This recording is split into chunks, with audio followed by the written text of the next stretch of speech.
जय श्रीमन नारायण मित्रों, आज हम एकादशी व्रत के बारे में कुछ विशेष बातें करेंगे।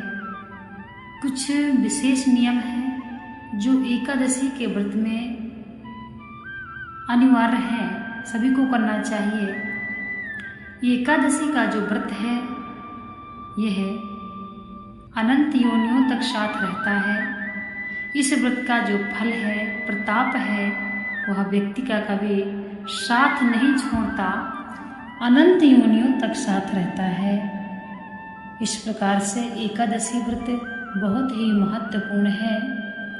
एकादशी जो व्रत है यह तपस्या है। सभी यज्ञों में, सभी पूजा पाठ व्रतों में श्रेष्ठ एकादशी बताई गई है। यज्ञ समान फल प्राप्त होता है एकादशी का व्रत करने से। अनंत गोदानों का फल प्राप्त होता है। ब्रह्म हत्या जैसे महापाप भी एकादशी का व्रत करने से नष्ट हो जाते हैं।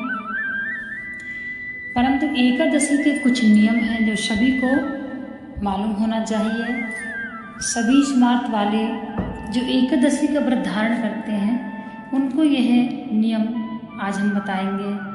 सबसे पहला नियम, जो भी व्यक्ति एकादशी का व्रत धारण करते हैं उनको नॉन वेज नहीं खाना चाहिए। नॉन वेज का स्वतः त्याग कर देना चाहिए। दूसरा नियम है, जो व्यक्ति एकादशी का व्रत धारण करते हैं तो दशमी के एक दिन पहले से ही प्याज और लहसुन का यानी कि तामसिक वस्तुओं का त्याग कर देना चाहिए। 8 साल के जो बच्चा यानी 8 साल से उम्र का आयु का बच्चा एकादशी का व्रत धारण कर सकता है। यदि आपके घर में बच्चे हैं और वो एकादशी के व्रत आप उनसे करवा रहे हैं तो उनकी उम्र कम से कम 8 साल की होनी चाहिए। एकादशी व्रत के दिन सभी को पता है कि चावल नहीं खाते हैं। चावल एक ऋषि के हाड़ और मांस के समान बतलाई गई है।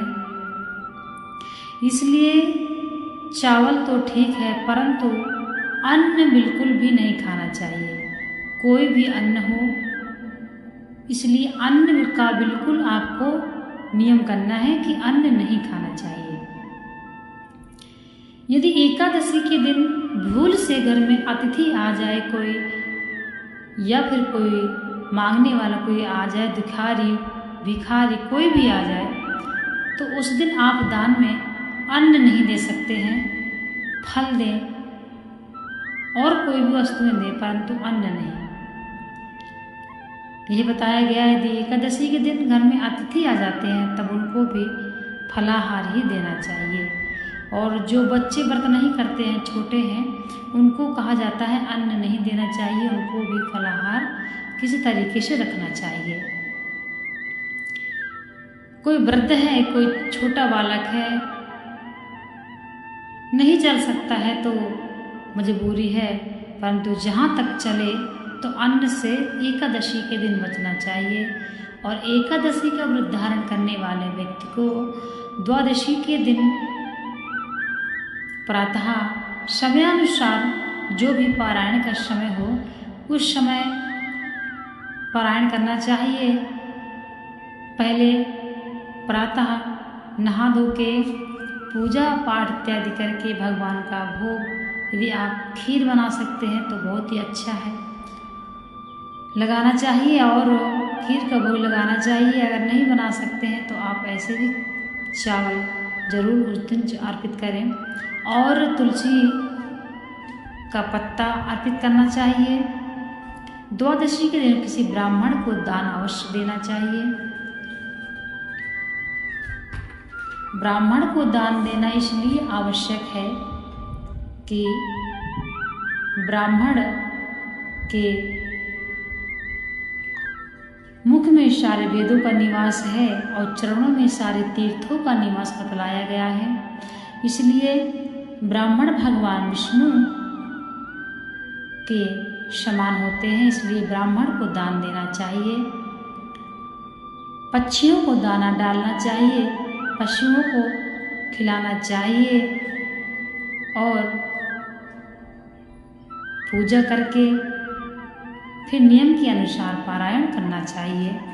एकादशी का पारायण करने का कुछ नियम है। जब आप दान दें और पूजा इत्यादि जब आप सब कुछ कर लेते हैं, फिर आपको एक तुलसी का पत्ता लेना है और 1 गिलास पानी लेकर भगवान नारायण का ध्यान करते हुए तुलसी का पत्ता पानी से गटक जाना है। तुलसी का जो पत्ता होता है वो कभी दांतों से चबा के नहीं खाया जाता, इसलिए पानी पी लेना है तुलसी के ऊपर से। फिर आप 4 दाना चावल खा के फिर आप कुछ भी खाइए। श्रीमन नारायण का ध्यान करते हुए इस प्रकार से एकादशी का पारायण करें। मान लीजिए एकादशी के नियम हैं, बहुत ही कठिन है। एकादशी के व्रत में यदि गलती से भी किसी ऐसे व्यक्ति से हम उसका चेहरा भी देखना, उसका मुख भी देखना वर्जित है, और किसी भी ऐसे व्यक्ति, जैसे मान लीजिए कोई व्यक्ति किसी व्यक्ति की बुराई कर रहा है और हम उसको सुन लेते हैं, तब भी हमारा एकादशी का व्रत खंडित होता है। इसलिए जो भी हम व्रत धारण के समय जो भी हमसे गलतियां हो जाती हैं, तो हम पारायण के समय जब वह तुलसी दल का, वो तुलसी का पत्ता पानी पीकर गुटकते हैं, तो उसी के साथ हमारे ये सारे जो हमसे गलतियां हो जाती हैं वो नाश हो जाती हैं। इस प्रकार एकादशी का व्रत करने वालों को बहुत ध्यान देना चाहिए। किसी भी ऐसे व्यक्ति से बातें नहीं करना चाहिए और किसी के बारे में गलत नहीं बोलना चाहिए, जीवों को नहीं मारना चाहिए, सताना नहीं चाहिए। किसी भी व्यक्ति के लिए ऐसे कड़वे वचन नहीं बोलना चाहिए जो किसी का आत्मा में दिल दुखे, किसी को ठेस पहुँचे और हमारे प्रति या हमारे द्वारा किसी को हृदय दुखी हो। इसलिए ऐसी कोई भी बात नहीं करनी चाहिए। पक्षियों और पशुओं पर दया करनी चाहिए। एकादशी के व्रत में बताया गया है कि जो व्यक्ति एकादशी का व्रत करता है उसको झाड़ू भी नहीं लगाना चाहिए, पोछा भी नहीं लगाना चाहिए। इसका कारण यह है कि जब हम झाड़ू पोछा लगाते हैं तो छोटे छोटे जीव होते हैं जो हमको नहीं दिखते हैं, और हम झाड़ू मार देते हैं या पोछा मार देते हैं तो हमसे वो पाप हो जाता है। इसलिए झाड़ू पहले लगाया जाता है, क्योंकि झाड़ू लगाने से जीव हट जाते हैं, कुछ तो मर जाते हैं। डायरेक्ट अगर पोछा लगाते हैं तो सभी छोटे छोटे जीव मर जाते हैं। इसलिए एकादशी के दिन यदि घर में कोई है तो आप झाड़ू पोछा ना करें, यदि कोई नहीं है तो आप धीरे धीरे झाड़ू लगा सकते हैं। और एकादशी के व्रत करने वाले व्यक्ति को एकादशी के दिन बाल कभी नहीं धुलना चाहिए।